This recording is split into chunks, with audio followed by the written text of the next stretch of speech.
आम सीधा सड़क बर्तमान आज पताका उत्तोलन मुझे आमंत्रित करी श्री मनमोहन सामल आज पताका उत्तोलन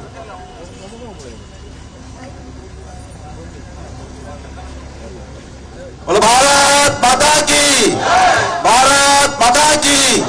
वंदे वंदे वंदे भारत माता की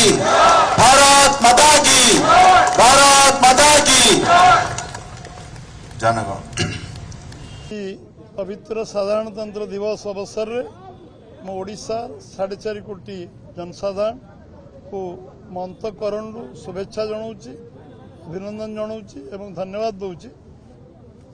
जे आमे गणतंत्र आमे आमे भारतवर्ष 50 मसीह निजर संविधान प्रणेता बाबा साहेब आंबेडकर जो टीम रो जो कष्ट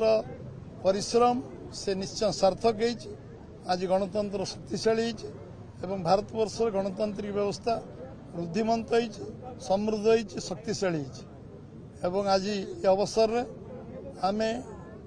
आम गुरुदायित्व बढ़ी केन्द्र में आमर सरकार तृतीय थर पर ओडिशार सरकार प्रथम थर पर एवं ओडिशार जो अपार संभावना अच्छी प्रथम थर लोकों आशीर्वाद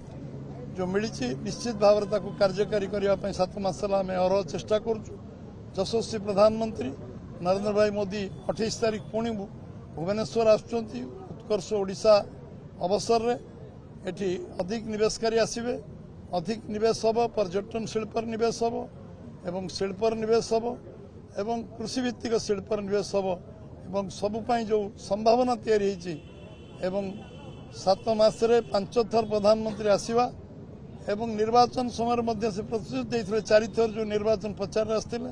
निर्वाचन पूर्व जो लक्षाधिक टंकार से उद्घाटन उत्सव 2 थर आसते सबु थर से ओडिशा को जो परिमाण भल पाँच ओडिशा को फोकस राज्य भाव ग्रहण कर आमे जिते धन्यवाद देले कम हम आम अंतकरण धन्यवाद दौचु एवं 4 जन कृति संतान जहाँ पद्मश्री उपाधि मिली से अवसर में मु केंद्र सरकार को एवं आम जो माने पद्मश्री पाई योग्य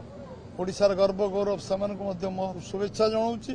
धन्यवाद दूची केंद्र सरकार को प्रधानमंत्री राष्ट्रपति एवं संपूर्ण तांको व्यवस्था को जे से माने आम ओडिशार जो माने आम ओडिशार गर्व गौरव विभिन्न दिगरे से माने शीर्ष रे पहुंचन ताकू से सम्मानित करचंती उपयुक्त सम्मान मिली एवं आज ओडिशा सरकार ओडिशा भारतीय जनता पार्टी दायित्व बढ़ी जे लोक मानकर सर्वनिम्न मौलिक समस्या समाधान सहित ओडिशा को एक समृद्ध विकसित राज्य आत्मनिर्भरशील राज्य रे परिणत करने ओडिशार अस्मिता को समस्त मन भितर जो जो परिचय आम भितर जो स्वाभिमान ताको उज्जीवित करने ये समृद्ध राज्य को 2036 मसीह 100 वर्ष पूरा बेलू को ओडिशा को विकसित राज्य परिणत हो 2047 भारतवर्षर जो 100 वर्ष स्वाधीनतार